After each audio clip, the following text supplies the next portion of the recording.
We're going to look at multiple representations of the same data. That means that the same data is displayed either as a graph or a table or an equation.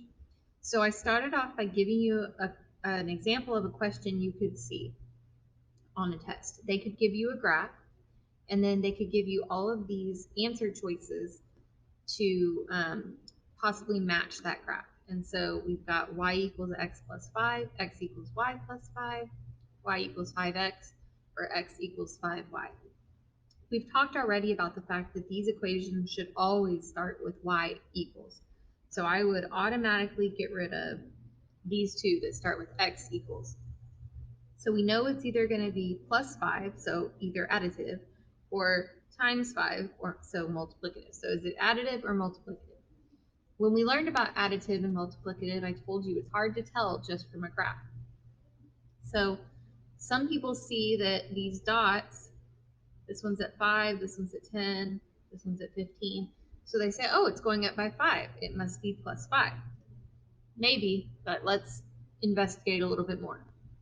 The best way to do this is to turn it into a T-chart. So we want to make a T-chart out of it. And basically, you're just coming up with your XY coordinates. So when it's been 1 hour, the person's read 5 pages. So I put a 1 and a 5. When it's been 2 hours, the person's read 10 pages. 3 hours is 15 pages. And 4 hours is 20 pages. So once it's in a T-chart, you know how to do this. This is your input. This is your output. And we have to look at what's happening to the x to get the y. It's not adding 5 because 1 plus 5 is not 5 and 2 plus 5 is not 10.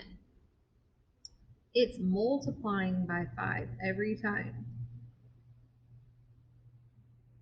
So y equals 5x or 5 times x would be our answer for that. So please, please, please, if you see a graph, turn it into a T-chart.